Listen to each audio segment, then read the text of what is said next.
She was a Black woman standing in a hospital hallway, holding a baby that the world told her she had to raise alone. A baby with golden skin and soft curls and eyes that told the whole truth, even when the man who gave her those eyes refused to look. He was Min Jun Park, Korean mafia boss, a man who moved through Atlanta with the cold precision of someone who had never once been wrong about anything. Or so he believed. Tailored suit, dragon tattoo climbing his neck, an empire built on silence and calculation, a man who controlled everything. Everything except the truth. The night she told him she was pregnant, he looked at her. This woman who had loved him completely, who had asked for nothing except honesty. And he said 6 words that shattered everything between them. She's not mine. He didn't ask. He didn't wait. He decided, alone, in the dark of his own shame. And he walked away from a woman who would have stayed, and a daughter who carried his eyes, his blood, and his face, and never knew her father. But what he didn't know, what he couldn't have known as he built walls around his guilt, was that the truth doesn't disappear because a powerful man refuses to see it. It waits. And one photograph, sent by someone who loved them both, was about to change everything. Before starting the story, comment down below where you are watching from and what time it is there. If stories of karma, love, and hidden truths move you, leave a like, be sure to subscribe to the channel, and click join to become a member and help our channel. There are moments in a person's life that arrive without fanfare. No thunder, no warning. Just a hallway, fluorescent lights humming overhead, the distant sound of a monitor beeping somewhere down the corridor, and a woman standing still in the middle of all of it, holding a child against her chest, as though the weight of that small body was the only thing keeping her upright. Renee Caldwell had learned, somewhere in the years between nursing school and the night everything fell apart, that the body absorbs what the mind refuses to process. She had seen it in patients, the way grief settled into the shoulders, curved the spine, put shadows beneath the eyes that no amount of sleep could fix. She had documented it in charts, noted it in handoffs, whispered about it with colleagues in the break room. And now she understood it from the inside, because she was carrying it herself, and had been carrying it for 6 months. And the weight had become so familiar, she sometimes forgot it was there until something small, a song, a smell, the particular angle of afternoon light through a hospital window, brought it roaring back. Hana was 6 months old. She slept now against Renee's shoulder, one small fist curled beneath her chin, lips slightly parted, her breath warm and even. She was, by any measure, a perfect child. Round cheeks the color of warm honey, soft curls that spiraled away from her temples in a dozen different directions every morning. Impossible to tame, inexplicably beautiful. And her eyes? When she opened them, which she would in a moment, roused by the change in light as Renee turned toward the window.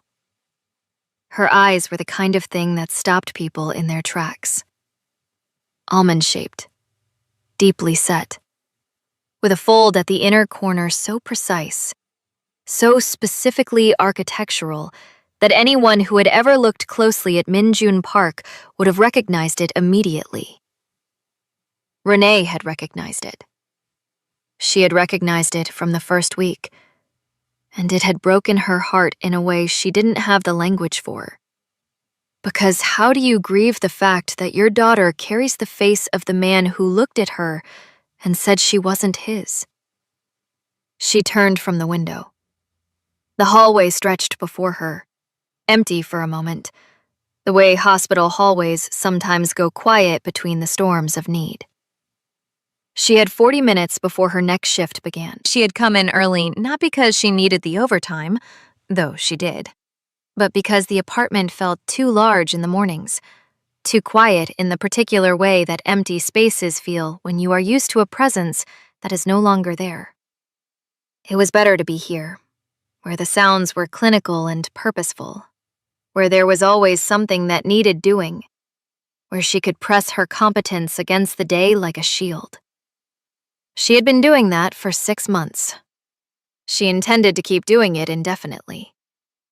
What Renee did not know, could not have known, standing there in that hallway with her daughter sleeping against her shoulder, was that 1,800 miles away, in a hotel room in Las Vegas, where Min-jun Park had spent the last 4 days attending a conference he had manufactured excuses to attend, her name had appeared on a screen he was staring at. Not a message, not a call. A photograph, sent without warning by his younger sister, Daun, who had always loved Renee and had never forgiven her brother for what he'd done, even if she had never said so directly to his face.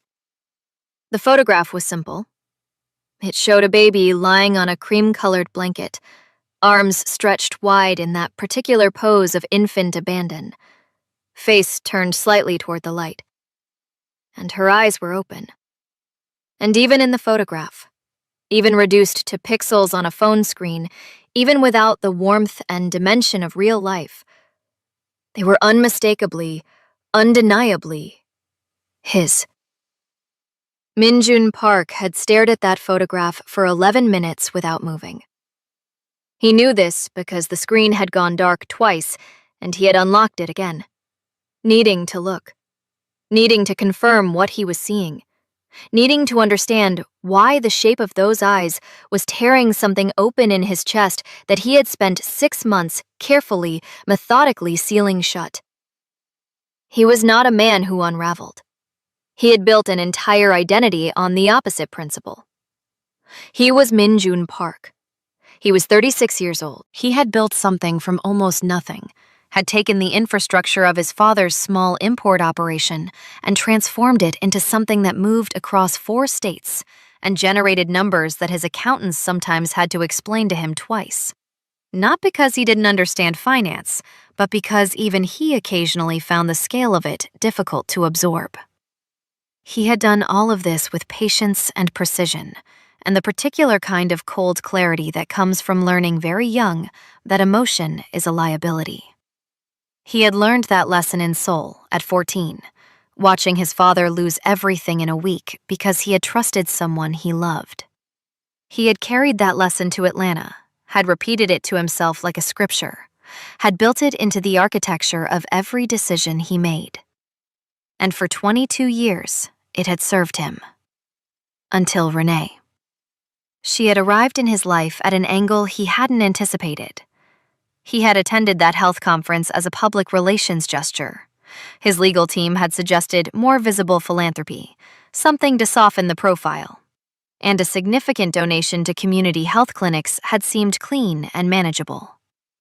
He had not expected to sit down next to a woman in navy scrubs who was eating a granola bar with the focused efficiency of someone who had exactly 12 minutes for lunch, who had glanced at him once, assessed him completely, and returned to her granola bar without visible interest. He had found this, to his own bewilderment, captivating. He had introduced himself. She had been polite but unimpressed. He had offered to buy her coffee. She had pointed out that the conference was providing free coffee 20 feet away. He had laughed, genuinely, spontaneously, in a way he almost didn't recognize. And she had looked at him with slightly raised eyebrows, as if recalculating, and said, "Okay, 1 coffee, 20 minutes." He had stayed for 3 hours. She had let him. That was 2.5 years before the hallway. Before Hannah. Before the 6 words that had ended everything. The relationship that grew between them was not the kind that announces itself loudly. It was quiet and specific and built on small things. The way she argued with him about policy and never backed down when he pushed back. The way she fell asleep watching documentaries and woke up knowing exactly where the narrator had left off. The way she looked at him sometimes, in unguarded moments, as if she was trying to see past the version of himself he showed the world, and finding that she could. He had told her things he had told no one. Not all things. There were rooms in him that remained locked, but more than he had intended to share with anyone. More than was safe. He had known, somewhere beneath the precision of his thinking, that this was dangerous. He had known, and he had continued anyway, because for the first time in 22 years, something felt more important than the principle his father's ruin had taught him. And then the diagnosis. He had gone to the doctor for something unrelated, a routine check, the kind his physician nagged him about annually. The results had come back with a footnote, a genetic marker, something the doctor had explained in careful, measured language that Min-jun had translated, in the silence of his own head, into a single, devastating sentence. You may not be able to father children. The probability, the doctor said, was low but significant. The condition was manageable but permanent. Min-jun had sat in that office and heard nothing after that sentence. He had nodded at appropriate intervals. He had taken the information packet the doctor extended toward him. He had driven home alone, in the particular silence of a man who has just been told that something he did not know he wanted has been taken from him. He had said nothing to Renee. Not that day.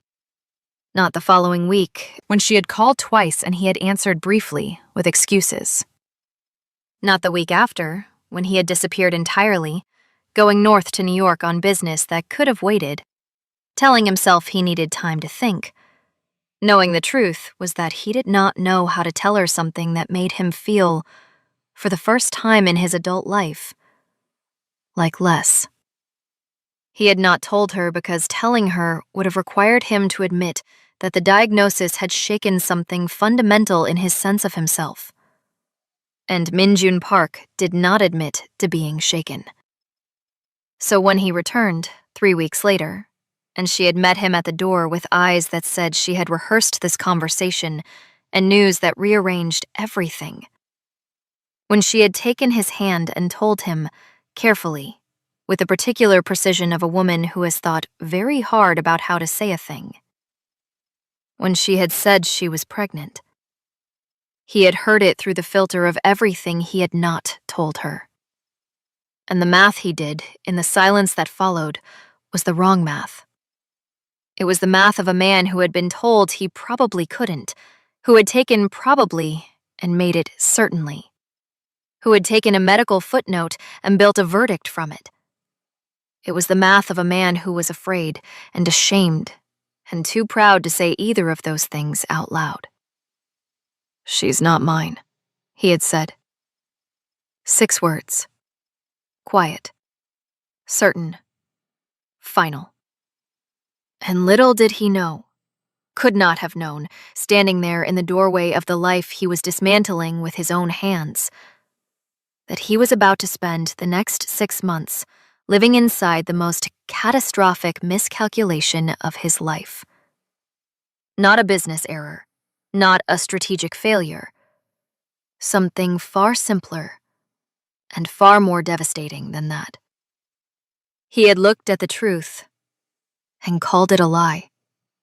And in a hotel room in Las Vegas, staring at a photograph of a baby's eyes, the first crack appeared in everything he had so carefully built to keep that truth out. The crack did not widen immediately. That was not how it worked with men like Min-jun Park. With men like him, the crack appeared, was noted, was filed away behind the eyes where no one could see it, and the surface was smoothed back over with the practiced efficiency of someone who had spent decades maintaining a facade that the world had come to accept as the actual face. He pocketed the phone. He stood up from the edge of the hotel bed. He walked to the window and looked out over the Las Vegas skyline, all that manufactured light against the desert dark. all that noise designed to convince people that something meaningful was happening. And he breathed in through his nose and out through his mouth, the way his grandfather had taught him to do when he was 7 years old and had scraped his knee badly enough to warrant tears. His grandfather had said, "You feel it, and then you put it somewhere, and then you move." He had been doing that for 29 years. He told himself he was doing it now. He ordered room service he did not eat. He attended the final conference session the next morning with his expression arranged in its customary configuration: attentive, measured, slightly remote in the way that powerful people often are, as though their thoughts are perpetually occupied with something more important than the room they are currently in. His associates noticed nothing. His attorney, who had flown in for the afternoon meetings, remarked that he seemed quiet, and Min-jun said he had not slept well, which was true, and the subject was closed. He flew back to Atlanta on a Thursday evening, and by Friday morning, he was in the office above the bistro, working through the week's numbers with the same focused attention he brought to everything. The office was clean and spare: a desk of pale ash wood, 2 chairs for visitors, a single painting on the wall that his mother had chosen, a landscape of the coast near Busan where she had grown up. He had never been particularly sentimental about the painting. He kept it because she had chosen it, and because in the years since she had passed, keeping the things she had chosen felt like the closest thing to a conversation he could still have with her. He did not look at his phone. He did not open Daeun's message again. He told himself this was because he had processed it sufficiently and reached no new conclusions, which was the kind of thing he was very good at telling himself. What he was less good at, what he had never been good at, though he would not have admitted this to anyone, was sitting still with something unresolved. He could defer. He could postpone. He could build elaborate structures of productivity around the thing he was not dealing with, and work inside those structures with genuine focus, and convince himself that the deferral was a choice rather than an avoidance. He had been doing this with the question of Hana for 6 months. He had been doing it with particular intensity for the 4 days since Daeun's photograph had arrived. And he was still doing it on Friday morning. And he was still doing it Friday afternoon. And it was not until Friday evening, when the bistro below him filled with the sounds of dinner service and the smell of doenjang jjigae drifted up through the vents and caught him completely off guard with a memory. Renee sitting across from him at that same table downstairs. The first time he had cooked for her, laughing at something he had said, her head tipped back, completely unguarded. That the structure collapsed. He sat at his desk for a long time afterward. Not working, just sitting. Little did the staff moving through the bistro below know that the man in the office above them, the man they regarded with a mixture of respect and careful distance, was sitting in the dark with his hands flat on the desk in front of him, doing the thing he had not allowed himself to do in 6 months. Actually thinking about Renee Caldwell. Not the version of her he had constructed after the fact, the version that made his decision make sense, the version where her announcement had been a betrayal and his response had been a necessary correction. The real version. The one who had eaten a granola bar with focused efficiency and let him stay for 3 hours. The one who had argued with him about healthcare policy at 11 o'clock at night, lying on her stomach across his bed with her laptop open, refusing to concede a point she believed in, even when he could see that she knew it would go easier if she did. The one who had told him, very quietly, on the night they had talked about his father for the first time, that she thought he carried other people's failures as though they were his own, and that she wanted him to stop. He had said, "I don't know how." She had said, "I know. I'm not asking you to know how. I'm just asking you to know that I see it." No one had ever said that to him. He had not known what to do with it. He had filed it away behind his eyes, in the place where things went that he didn't know how to process. And he had said something deflecting, and she had let him. And they had both understood that something real had just happened in the space between the deflection and the letting go. He had been in love with her. He understood this now, in the dark office above the bistro, with more clarity than he had allowed himself since the night he had sent her away. He had been in love with her, and he had been afraid of it. And when the moment came, when the pregnancy arrived and the diagnosis told him what he had already convinced himself was true, he had used the fear and the shame as weapons against the love, because destroying the thing was easier than admitting he didn't know how to keep it. He picked up his phone. He sat with it for a very long time. He did not call her. He was not ready for what her voice would do to him. He was not ready for the silence that would follow if she didn't answer. He was not ready for the particular kind of pain that comes from hearing someone speak to you in the tone they use for people they have finished grieving. He had heard that tone in his own voice often enough to know what it felt like from the outside. And he was not ready. What he did instead was call Daoun. She answered on the second ring, which meant she had been expecting him, or at least hoping. She said his name in the particular way she'd had since she was a child, flattening the syllable slightly, so it came out softer than the formal pronunciation.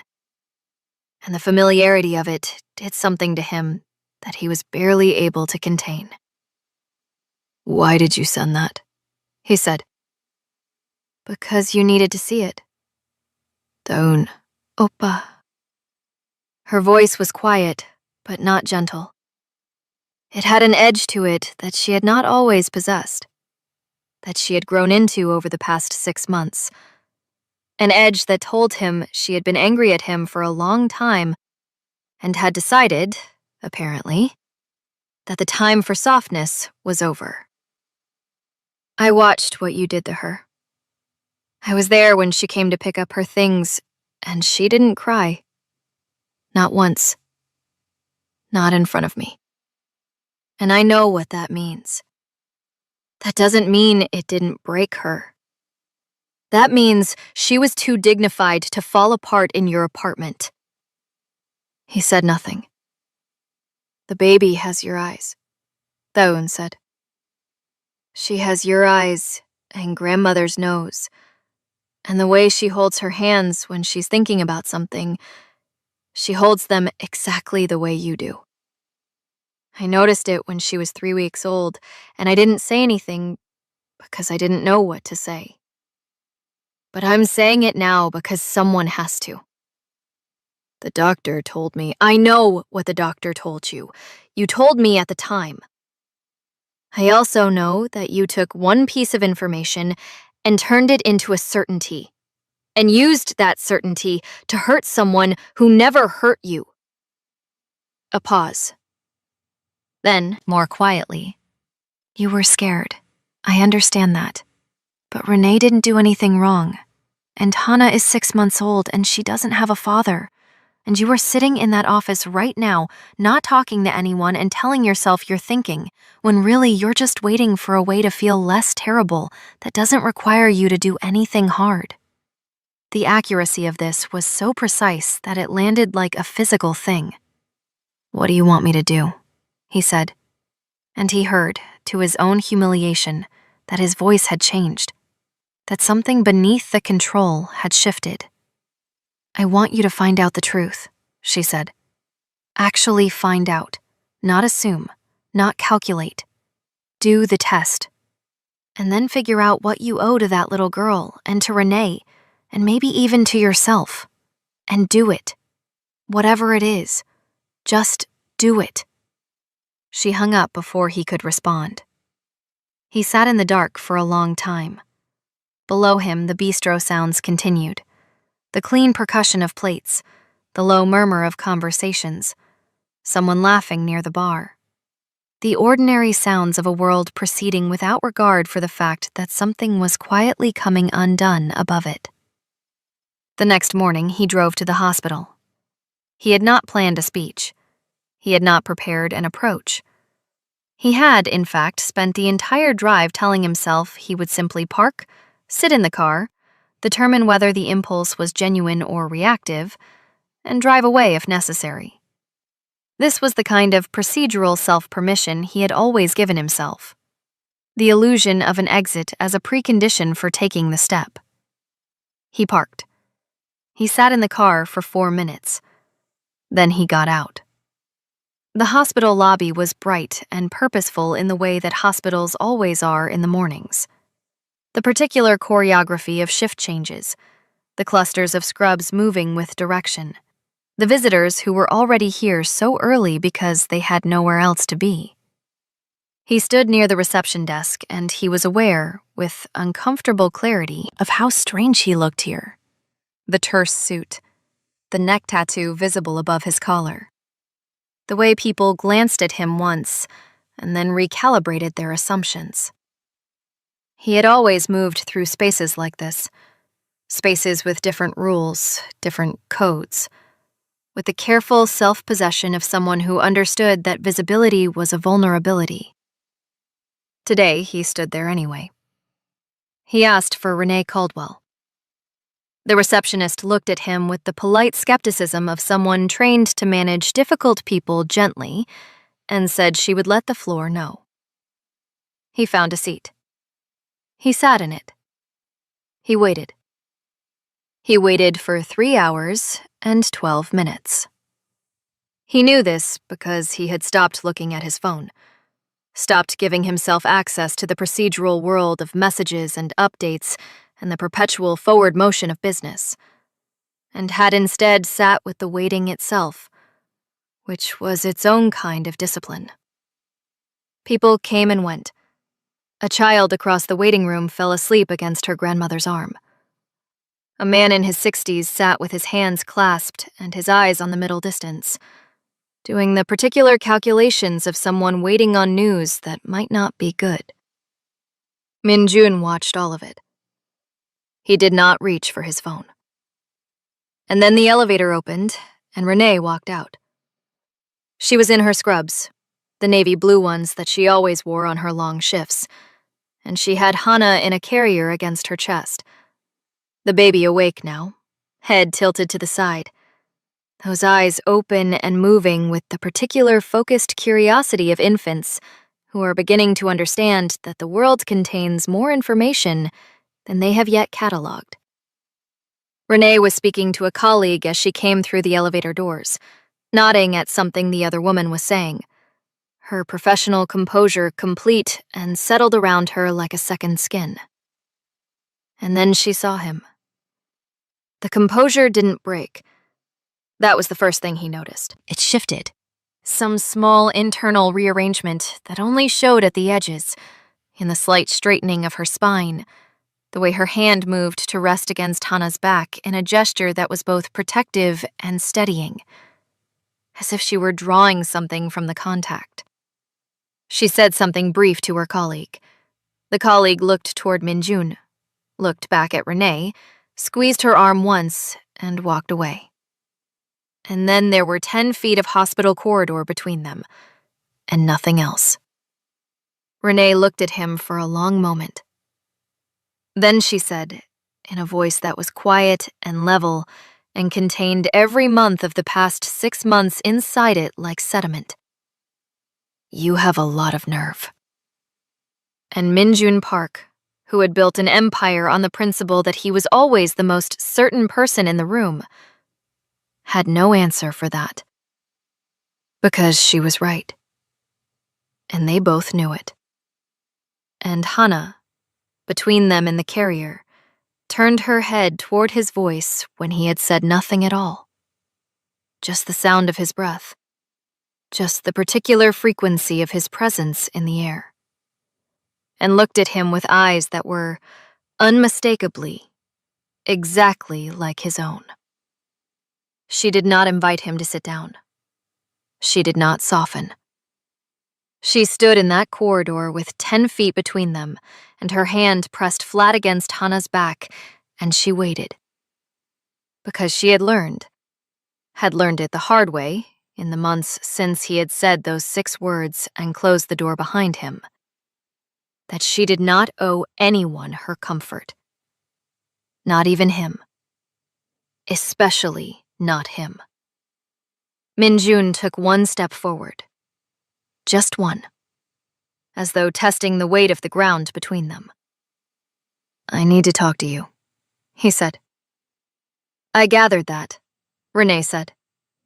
"You've been sitting in my waiting room for 3 hours. You knew I was here.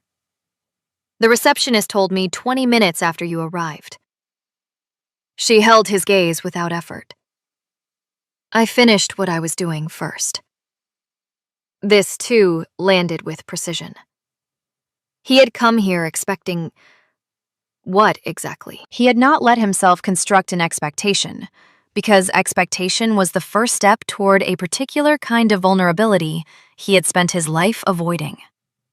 But beneath the careful blankness he had maintained for 3 hours in that waiting room, something had assumed she would be shaken to see him.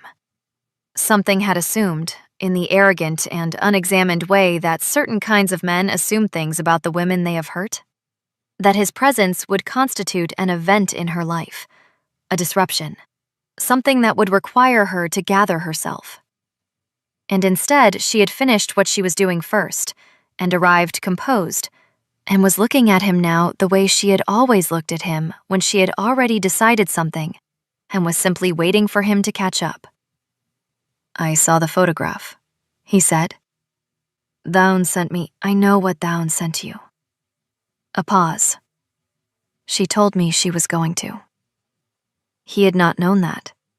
The small recalibration this required, the understanding that the conversation he had imagined arriving at alone, with the photograph as a revelation, had already been anticipated, had already been discussed between 2 women who were apparently in more communication than he had realized, moved through him quietly. "Then you know why I'm here," he said. "I know why you think you're here," Renee said. "I'm not sure those are the same thing." A nurse passed between them with a cart, nodding at Renee, not registering Min-jun as anything requiring acknowledgement. The corridor returned to its specific quiet. Hana made a small sound. Not distress, something between waking and settling. And Renee shifted her weight, a rocking motion so practiced it was nearly invisible. And the baby stilled. Min-jun watched this. He watched the efficiency and the tenderness of it, the way Renee held the child's weight with her whole body rather than just her arms. The way the rocking was not a performance of motherhood, but simply motherhood itself, unremarkable to her now because it had become the texture of her daily life. He had missed 6 months of it. He had missed 6 months of Hana existing in the world, and the understanding of this arrived not as abstraction, but as something physical and specific. A loss with actual weight. "I want to do the test," he said. Renee was quiet for a moment. Then, "Why?" "Because I need to know. You need to know," she repeated. Not angry. Precise. "Min-jun, I know. I was there. I know who the father of my child is. I have known since before she was born. The question of whether you need to know is a different question from whether the answer is going to change anything. It changes everything." "Does it?" She tilted her head slightly. That gesture he remembered, the one that meant she was about to say something she had already thought through carefully and was only now choosing to deploy. "Because from where I'm standing, what changes things is not a test result. A test result is just a number on a page. What changes things is what you do with it. And I have watched you make decisions based on information before, and I have watched what that looks like. And I am not going to let my daughter be on the receiving end of another one of your conclusions until I understand what you actually came here to say." The words were even. They were not raised.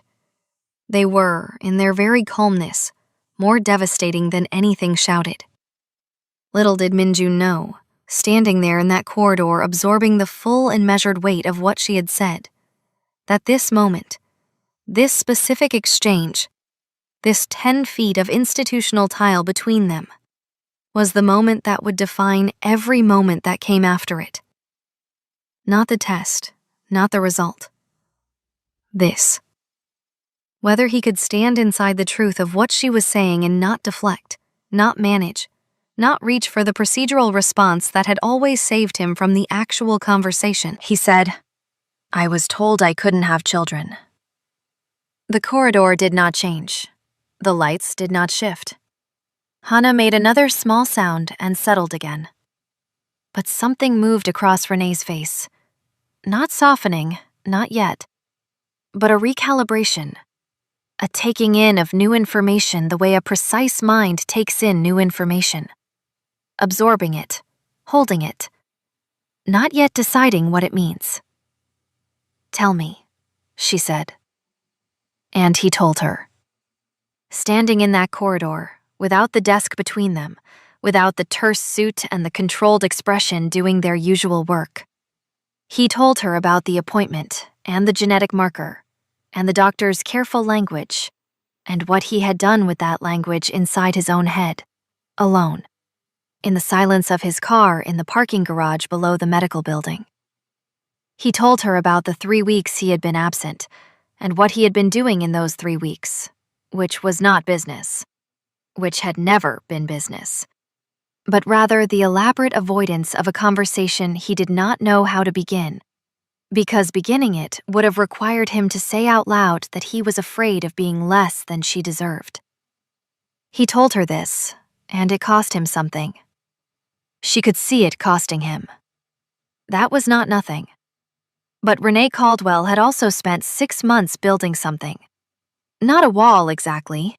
Walls were static, and what she had built was more like a practiced equilibrium, a way of holding herself that accounted for pain without being governed by it. She had built it in the apartment, in the early mornings when Hana was awake and crying, and there was no one else there. She had built it on the nights her mother had sat with the baby, so she could cry in the shower with the water running loud enough that no one would hear. She had built it in the hospital corridors, and the break room, and the drive home, and the long stretch of every evening that she navigated alone. And it had become real and structural and load-bearing. And she was not going to dismantle it for a confession in a hallway, no matter how much it cost him to make it. "Why didn't you tell me?" she said. "When you got the diagnosis. Why didn't you just tell me?" He was quiet for a moment, then, "Because I didn't know what you would do with it." "I would have stayed," she said immediately. And then, quieter, "I would have stayed, Minjun. That's what you didn't let me do." The silence that followed this was the particular silence of an irreversible thing being understood. Not accepted. Understanding and acceptance are different architectures. But understood. He had made a calculation about what she would do, and the calculation had been wrong, and the wrongness of it had cost both of them everything. And now they were standing on the other side of that cost, looking at each other across the rubble. Hana chose this moment to open her eyes fully. She had been drifting in the carrier, lulled by the vibration of voices, and now something, some change in the air, some shift in the quality of the silence, brought her out of it. She turned her head with the deliberate, effortful motion of a 6-month-old achieving focus, and she looked at Minjun. He looked back at her. The eyes were his. This was not a projection or a hope or a thing he was choosing to see because he wanted it to be there.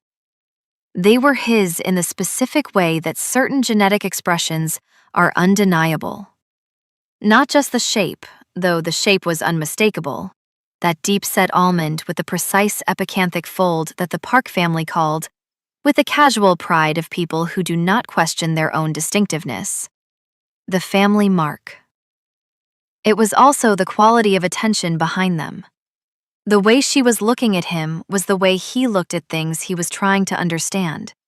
The particular focused intentness of a mind that does not glance, but examines. He had never believed in the things people said about recognizing blood. He had always thought it was sentiment masquerading as intuition. He believed it now.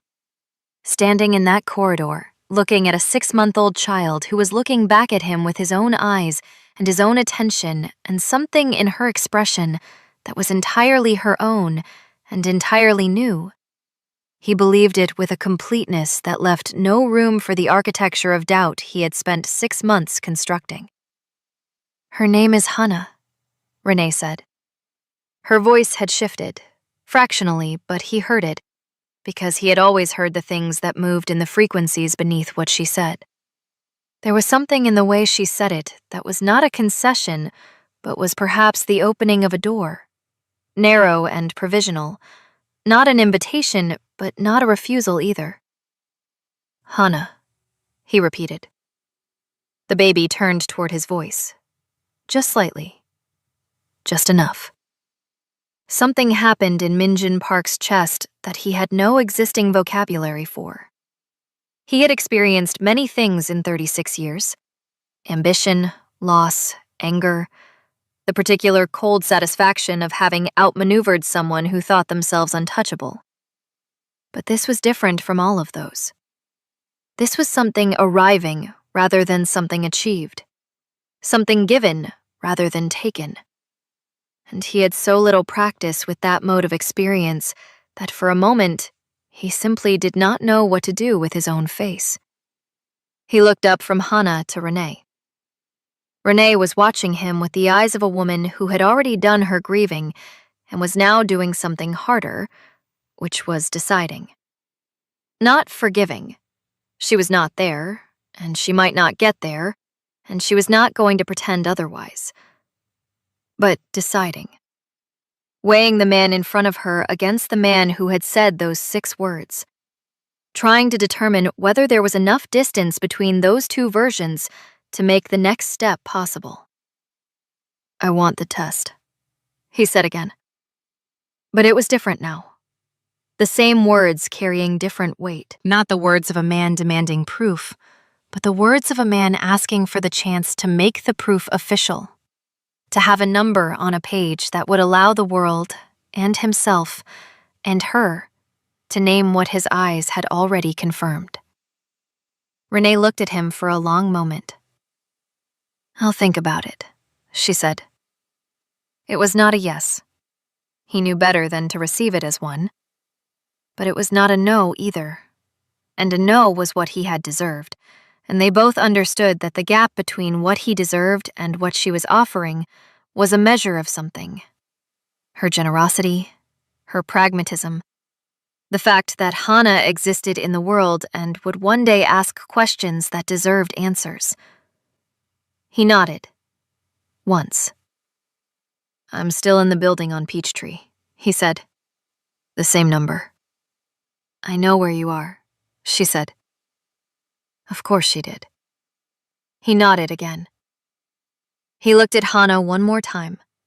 Those eyes, still tracking him with their precise and unhurried attention.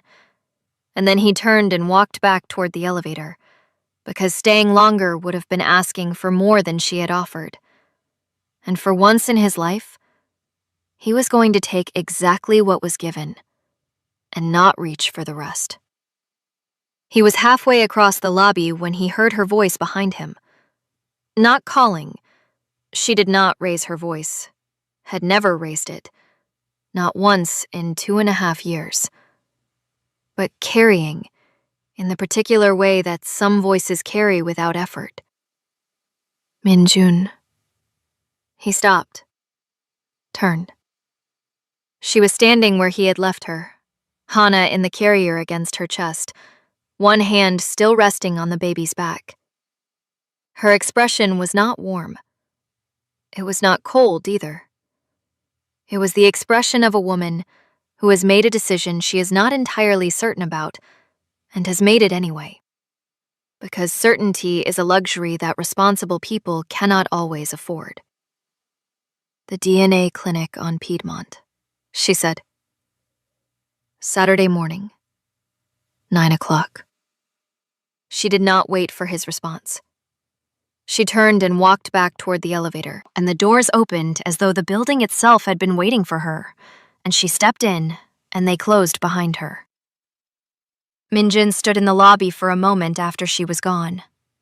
Around him, the hospital continued its ordinary choreography, indifferent to the fact that something had just shifted in the life of the man standing near the reception desk in the ash suit. Something tectonic and irreversible. The kind of shift that does not announce itself, but that changes the coordinates of everything that follows. He walked out into the Atlanta morning. The light was the particular gold of early autumn, the kind of light that makes the city look briefly like a more beautiful version of itself. He stood on the sidewalk and breathed it in. Saturday, 9 o'clock. He had not expected that. He had not deserved it. And he was aware, with a clarity that felt new and uncomfortable and necessary, that the distance between what he deserved and what he had been given was not a debt to be quietly absorbed and moved past. It was a measure of something he owed. Not to her, or not only to her, but to the child who had looked at him with his own eyes and not looked away. He started walking toward his car. He did not reach for his phone. He did not reach for the procedural world of things to manage and decisions to make and problems to solve. He walked in the autumn light with something sitting in his chest that he did not yet have the word for, that was made of equal parts grief and something that might eventually become gratitude. He did not know, on that Atlanta sidewalk, what Saturday would bring. He did not know what the number on the page would do to the architecture of everything he had built in the months since he had been wrong. He did not know whether Renee would ever look at him with anything other than the careful, load-bearing composure she had worn in that corridor. But he knew about the eyes. He had always known, if he was honest. And honesty, he was beginning to understand, was the one discipline he had never actually mastered. Saturday was 4 days away. For the first time in 6 months, Minjun Park had something to wait for that was not a number on a balance sheet or a meeting with consequences.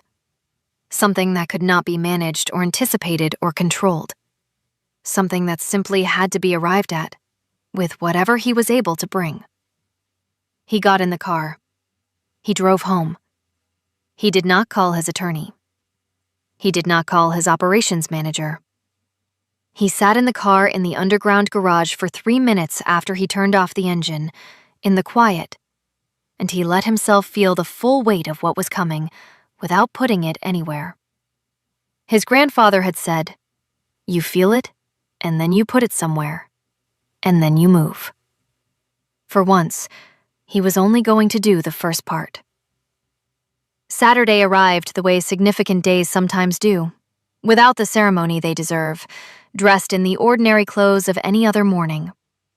The sky over Atlanta was low and gray, not threatening rain exactly, but holding it in reserve, the kind of sky that makes the city look provisional, as though the light has not yet committed to the day. Minjun was awake before 5. He had slept in pieces, waking at intervals and lying in the dark of the penthouse bedroom with the particular alertness of a man whose mind has decided that rest is a lower priority than rehearsal, cycling through versions of what the morning might bring until the versions blurred together and became indistinguishable from each other. He was at the clinic on Piedmont at 8:43. He sat in his car and watched the entrance and told himself he was not watching for her. And then she arrived at 8:57 in a gray coat he did not recognize. She had bought it after then, bought it in the life she had been building without him, with Hannah in a car seat carrier, and the sight of them moving across the parking lot together, Renee's stride purposeful and measured, even with the added weight and complexity of the carrier, did something to his chest that made the rehearsed versions of the morning dissolve entirely. He got out of the car. She saw him. She nodded once. Not warmth, not coldness. The nod of a woman who has decided on a pragmatic neutrality and intends to maintain it. And they walked into the clinic together, without touching, with 12 inches of autumn air between them that felt, to Minjun, like a geography with its own weather. The clinic was clean and quiet, the way medical spaces are quiet on Saturday mornings, when the urgent cases have gone elsewhere, and what remains are the appointments that required the particular courage of a scheduled decision. A technician took them through the process with the brisk compassion of someone who had done this many times and understood that the people sitting across from her were rarely there for simple reasons. A cheek swab from Minjun. A cheek swab from Hana, who submitted to this indignity with the focused disapproval of a 6-month-old being asked to cooperate with something she had not agreed to, and then forgot about it entirely when Renee produced a soft cloth toy from the bag and handed it over. The results, the technician explained, would be available within 48 hours via a secure portal. They walked out into the gray morning. At the edge of the parking lot, where their paths divided toward separate cars, Renee stopped. She adjusted the carrier against her chest. She looked at him with the expression he had come to understand was not composure exactly, but the thing that composure is built on top of. Something older and quieter. The bedrock of a person who has decided what they are made of, and has stopped negotiating with anyone who wants to tell them differently. 48 hours, she said. Yes, he said. And then what? He had thought about this. He had thought about almost nothing else for 4 days. He said, then I want to be honest with you about all of it. The diagnosis, what I did with it, what I should have done instead. Not to ask for anything, just because you deserve to hear it said properly, not in a hospital corridor. She was quiet for a moment. Hana was batting at the cloth toy with a serious concentration of someone engaged in important research. I'll think about it, Renee said, for the second time. And he understood, as he had the first time, that this was not a deflection, that thinking about it was the actual answer, that she was not going to perform a certainty she did not have, and that this, too, was a form of the honesty he had told her she deserved. He nodded. She turned and walked to her car. He watched her go, and then he went to his, and he sat in it for a while before starting the engine, doing the first part of what his grandfather had taught him, and, for once, not rushing to the second. The 48 hours passed with the specific slowness of time that is being monitored. Minjun worked. He ate. He slept in pieces again. He called Daeun on Sunday evening, and she answered and said nothing for a moment, and then said, "How did it go?" And he said, "We did the test." And she said, "Good." And he said, "She looked at me in the parking lot," meaning Hana. And Daeun said very quietly, "I know. That's why I sent you the picture." He did not have an answer for this, and she did not require one. And they stayed on the phone for a while in the particular silence of two people who have said the important things and are simply keeping each other company in what comes after. The portal notification arrived Monday morning at 7:14. He was already awake. He was already dressed. He was sitting at the pale ash desk with a coffee that had gone cold beside him. And when the notification appeared on his phone, he looked at it for a long time without opening it, because there was a version of this moment, a version where the number on the page said something other than what his eyes and his chest and Daeun's voice and every piece of intelligence he actually trusted had already told him. And he needed a moment to decide whether he was the kind of man who could receive that version with integrity. He decided he was. or that he was going to try to be. He opened the portal. Probability of paternity, 99.998%. He read it twice. Not because there was ambiguity, there was none, but because the number deserved to be looked at properly, deserved the full weight of his attention, deserved to be received rather than processed. He was Hana's father. He had been Hana's father since before she was born, since the moment of her beginning. And he had spent 6 months on the other side of a door he had closed with his own hands, and the number on the screen was not a revelation so much as a confirmation of what the cost of that had been. There was a note at the bottom of the report, a brief addendum from the reviewing geneticist, flagged as relevant to the case. He read it again. Then he set the phone down on the desk and sat very still. The note explained that the genetic condition he had been diagnosed with, the condition that had been described to him as making paternity nearly impossible, had been assessed using a diagnostic framework that had since been revised. The revised framework, updated in the clinical literature 18 months ago, reclassified the condition in question as a significant but not prohibitive factor in fertility. The earlier language, which had been standard at the time of his diagnosis, had overstated the reproductive implications. In plain terms, the doctor who had spoken to him had used the best language available to him at that moment, and that language had been imprecise, and the imprecision had cost more than any of the people involved in that original appointment could have anticipated. A medical footnote, a reclassification in a clinical journal, a single paragraph of updated language that, arriving 18 months earlier, might have changed everything. Minjun Park sat at his pale ash desk and looked at his mother's painting. The coast near Busan, the particular blue of the water there, the small figures on the rocks that she had always said represented ordinary people living ordinary lives and finding them sufficient. And he understood, with a completeness that left no room for bargaining, that he had destroyed something real and irreplaceable because he had taken a piece of information, accepted it without question, and built a verdict from it in secret, alone, without giving the person most affected by it any opportunity to respond. He had done to Renee exactly what his father had done to their family.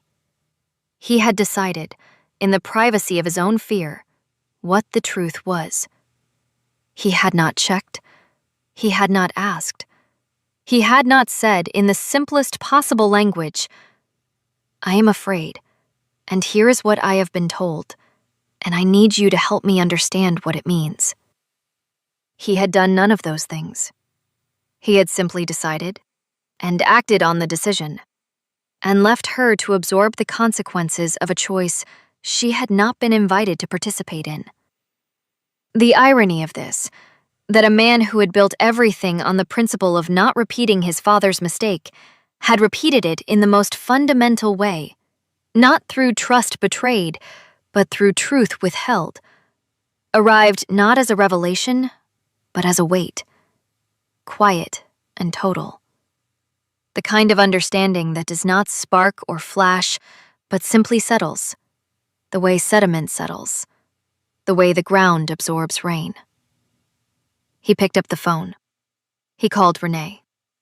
She answered on the 4th ring. He heard in the background the small sounds of a morning in progress. Water running, a drawer closing, Hana making the low, contemplative sounds she apparently made while conducting her morning research into the nature of things. "I got the results," he said. "So did I," she said. "They send them to both parties." Of course they did. He had not thought of this. She had been looking at the same number since... He checked the timestamp. 7:14. The same 48 hours. The same morning. "The geneticist's note," he said. I read it. A pause. He could hear her breathing. He could hear Hana in the background, the small, serious sounds of her. "Renee," he said, and then he stopped, because the sentence he had prepared, The honest and complete version of everything he should have said 6 months ago. The one he had been composing for 4 days in the gaps between sleep. Did not feel like enough. Not because it wasn't true, because the truth of it was so large and so overdue that any sentence he built from it would arrive smaller than what it was trying to carry. "I know," she said, quietly. Not forgiving. He heard the distinction, had trained himself to hear it. Not forgiving. Knowing. Which was different and more complicated, and in this moment more than he had any right to expect. "I want to be in her life," he said. "Whatever that looks like. Whatever you decide that looks like. I'm not asking for what I had before. I'm not asking for anything I haven't earned. I just..." She looked at me, Renee. In the hospital. She looked at me and He stopped. "I know," Renee said again. And this time there was something beneath the words. Not warmth yet, not the warmth he remembered, but the distant precondition of warmth. The state of a thing that has not been destroyed and might, given sufficient time and sufficient evidence, become something livable. "Can I see her?" he said.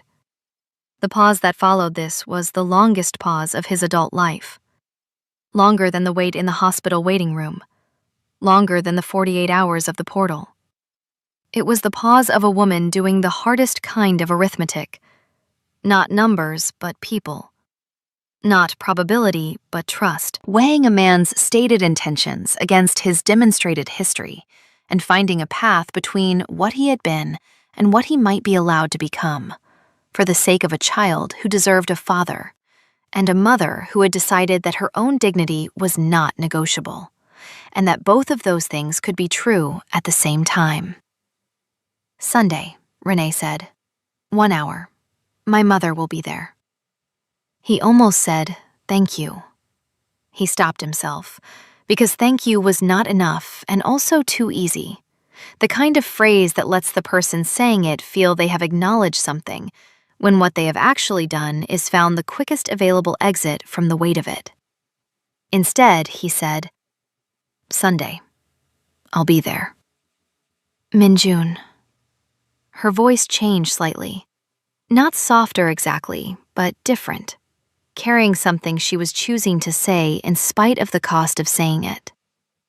"Whatever happens from here, whatever we figure out about Hana, about what this looks like, I need you to understand something." "Tell me," he said. "I'm not doing this for you," she said. "I'm not doing this because of the test result, or the note, or the diagnosis. I'm doing this because Hana is going to grow up, and she is going to look in a mirror, and she is going to see something that comes from both of us, and she is going to want to understand where she comes from. All of where she comes from. And I refuse to let my anger at you, which is real and which is not finished, be the reason she doesn't get to know that." She said it the way she said everything important. Evenly, without performance, with the particular precision of a person who has thought carefully about what they mean and means exactly what they say. "I understand," he said. "I don't think you do yet," she said. "But I think you're going to try. And right now, that's what I have to work with." She ended the call. He sat at his desk with the phone in his hand and his mother's painting on the wall and the cold coffee beside him, and the morning light coming through the windows at the angle that meant the city was deciding, finally, to commit to the day. He thought about Hana. He thought about the way she had looked at him in the hospital corridor. The focused and unhurried attention of those eyes. His eyes.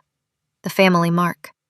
The thing he had looked at in a photograph and recognized before he was ready to recognize it. He thought about what it meant to be given something you had forfeited and had no right to request back, and what you owed to the person who gave it anyway. Not ingratitude, Gratitude was too simple, too self-serving. But in the steady and unglamorous work of becoming someone worthy of the gift. He was not there yet. He knew this. The knowing was not comfortable. He intended to sit in the discomfort rather than manage it. To let it do what it was supposed to do, which was change something permanent in the architecture of how he made decisions about the people he loved. Sunday came. He arrived at Renee's apartment building at exactly the agreed time. Not early, which would have been presumptuous, not late, which would have been disrespectful. He rang the bell. He waited. He heard footsteps, and then Renee's mother, a small, direct woman who looked at him for a long moment with the eyes of a person who has heard everything and is making her own assessment independent of whatever conclusions others have reached, opened the door and looked at him and said, without preamble, "You hurt my daughter." "Yes," he said. "I did." She studied him for another moment. Then she stepped aside. He walked in. The apartment was warm and lived in, the particular warmth of a space that has been organized around the presence of a child. The soft geography of toys distributed across the floor. The mobile hanging above a playmat in the corner, the small shoes near the door that were barely larger than his palm. Renee was standing near the window with Hana against her hip, the baby awake and alert, wearing a yellow outfit that made her look, Minjun thought, like a small and serious patch of sunlight. Renee looked at him. She did not speak. She was, he understood, giving him the moment. Not as a gift, but as a test. Or perhaps not a test, but simply the reality of it, which was that this was what he had asked for, and now it was here, and what happened next was on him. He crossed the room. He stopped a few feet from them. He looked at Hana. Hana looked at him. And then, with the absolute authority of a person who has not yet learned to make decisions based on anything other than the truest available information, she reached out one small hand toward his face. He let her touch his cheek. Her fingers were warm. She examined him with the patient focus of a scientist encountering a new specimen. And then she looked up at Renee, checking the way infants check, orienting herself against the person she trusts most. And Renee looked back at her and said, very quietly, "It's okay." Hana looked back at Minjun. She made a small sound that was not quite a word, and not quite not a word. And then she did the thing that undid him completely, the thing that no amount of preparation could have prepared him for. She smiled. Not the reflex smile of a baby startled into happiness, but a deliberate one. The smile of a person who has decided, with whatever small and powerful intelligence she possessed, that the face in front of her is one she is willing to accept. Minjun Park, who had not cried since he was 14 years old and had scraped his knee badly enough to warrant tears, and had been taught instead to feel it and put it somewhere and move, did not put it somewhere this time. He felt it. He let it stay. He stood in Renee Caldwell's warm apartment with his daughter's hand against his cheek, and his eyes full of something that had been waiting, he understood now, for longer than 6 months. That had been waiting, perhaps, since he was 14 and had learned the wrong lesson from his father's ruin, and had spent 22 years building an empire on the foundation of that lesson, without ever questioning whether the foundation was sound. It was not sound. He knew this now. He knew it the way you know things that have been proven not by argument, but by consequence. The slow and irrefutable proof of what happens when a principle is wrong, and you follow it anyway. And the following costs you everything that was real. Renee watched him. She did not look away. She was, he understood, witnessing this deliberately.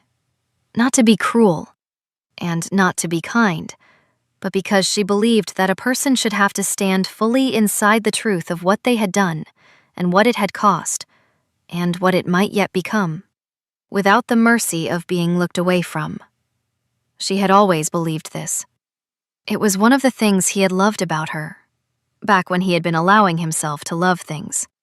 And he understood now that it had not changed, that she was still that person, that the 6 months had not altered the essential architecture of who she was, had perhaps reinforced it, added load-bearing elements, made it more fully itself.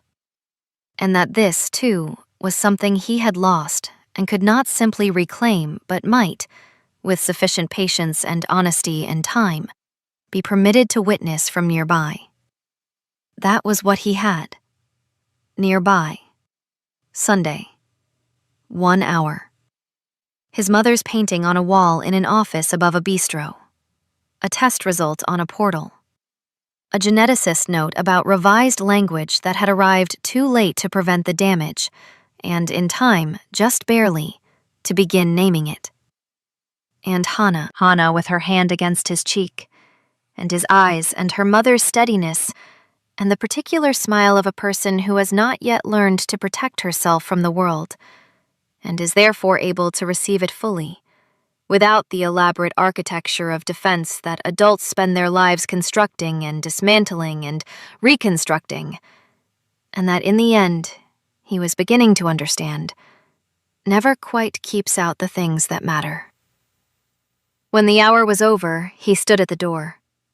Renee's mother was in the kitchen. Renee stood in the hallway with Hannah on her hip, and the expression on her face was the one he had seen in the hospital corridor. Not warm, not cold.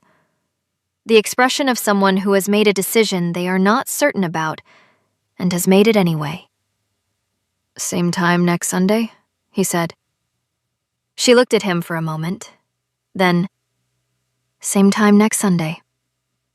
He nodded. He looked at Hannah one more time. Those eyes, calm and alert and entirely themselves, neither his nor Renee's, but something new, something that had not existed in the world before the two of them had found each other in a conference room and stayed for 3 hours over coffee, and slowly, without either of them intending it, become necessary to each other. Something that deserved a father who had learned, finally, that the bravest thing a person can do is not to control what they feel, but to stand inside it fully, without putting it somewhere, and let it change them. He walked out into the Sunday morning. The light was different now than it had been on that gray Saturday. Clearer, more committed, the particular brightness of a day that has decided what it is. He stood on the sidewalk for a moment before getting in his car. He did not feel it and put it somewhere. He just felt it. And then slowly, he moved. If this story moved you, stop for a moment and reflect. Have you ever had someone look at you, someone who claimed to love you, and choose their own fear over the truth you deserved to hear? Have you ever had to protect your dignity alone, carrying something heavy, while the person who should have stood beside you let their pride make the decision for both of you? And if you have ever been given the choice between holding on to your anger, which was earned, which was real, or opening a door, not for them, but for someone who needed you to, which one did you choose? Tell us your experiences and feelings in the comments. We read them all. And if you believe in stories about dignity, truth, and redemption, leave a like, be sure to subscribe to the channel, and click join to become a part of our community and help the channel.